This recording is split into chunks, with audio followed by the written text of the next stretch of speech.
my parents have been speaking about me. They said, okay, you are kind of creative, unusual, where should you go? I mean, in Belarusian governmental educational establishments, they don't appreciate it. They want you to be a robot. And we don't want you to be a robot, and we know that you are the rebel spirit, you know, you don't want to be a robot. So where should you go? And they said, maybe EHU. When I graduated school, I decided to enter the EHU in Vilnius, but my mom told me that she asked me not to enter the university here because we would have some problems with the regime. In Belarusian universities, of course, there are no academic freedom, and you really cannot say what you want to say, and you can have bad marks just because someone doesn't like what you say. There are problems with freedom of speech. There are problems with democracy, with pluralism, and when you try to be active, sometimes it's even dangerous. They really like academical freedom. Okay. They like personal freedom. They like creative communication. In Belarus, when I went to university, it was not interested in education. It was just a Soviet diploma. I get a diploma that is fiction. I studied at Belarusian State University of Culture and Arts for a year and a couple of months. I felt like I'm wasting my time, I'm wasting my money.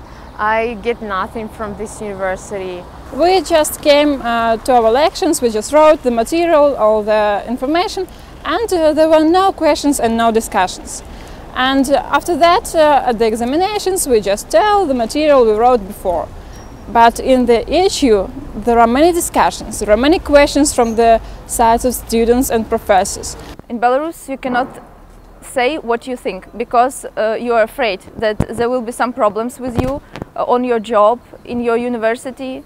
You can be even expelled from the university. That's why I chose EHU. EHU is a real European and Western model where everything depends on you. There are great relationships between students and professors. Students are not scared of professors, and professors respect their students. I live in Belarus, but I'm able to study in EHU. I'm a distance learning course student. I think distance learning program in EHU, it is a good idea, and it is really good for me and students like me that cannot afford living in other country. I chose EHU for many reasons. For me, it's a place of freedom. In EHU there is plurality of opinions, and EHU gives me the possibility to be active in political or social life without fear of being expelled from the university. EHU taught me to think critically, because there are a lot of discussions, because everyone has his own opinion, and it is very interesting to compare these opinions, to think critically. It is the frontier, you know, it is unique. First, it's unique. When to have a university from one country, which I consider really high level, I consider it the best actually from Belarus, and you have it in the other country, which is fighting for the rights of the original home country. Yeah, it's unique, and it's really worth it. I am an active participant of the Election Observation Theory and Praxis project. This project helped me to understand that there are problems in Belarus, and this project have shown me how things can be. I mean, in democratical countries.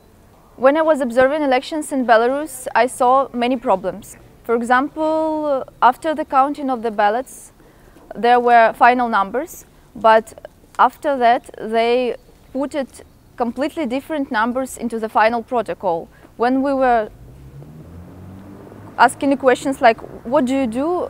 They were just, oh, please don't disturb us. Every leadership positions I filled by people who do not deserve to be there. They just were put on this place because they work for Belarusian government ideology. EHU is putting the effort to build a generation of alternative and deep thinking people. I don't know, I think I'm a little bit fanatic about EHU because I really like it, and I'm really proud of being an EHU student.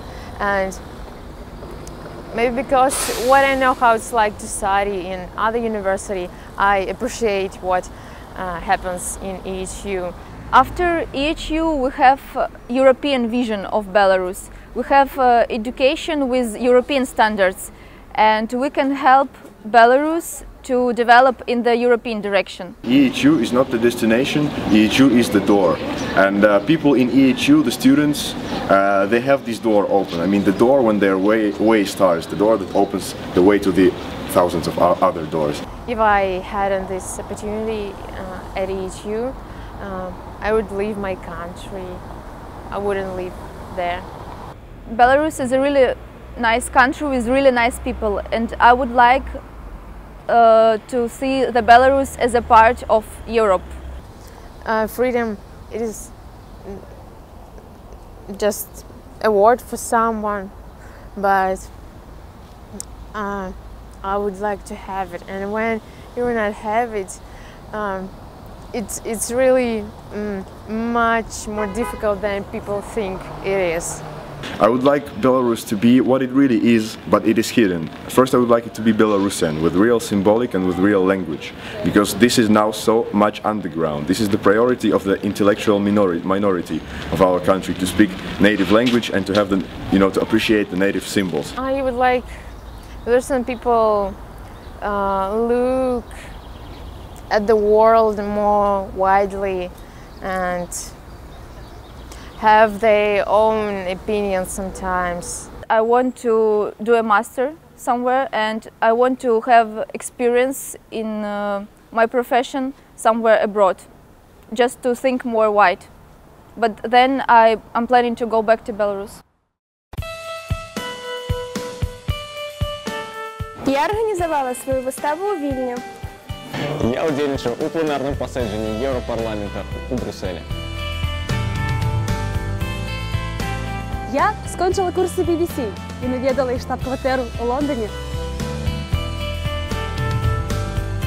Мы стали чемпионами Литвы по КВН. Я год училася у Італії по програмі Erasmus. За час навчання я змог написати і видати 2 книги. Я зняла свій перший короткометражний фільм. Ми зустрілися у ЄГУ. Я став президентом студентського представництва.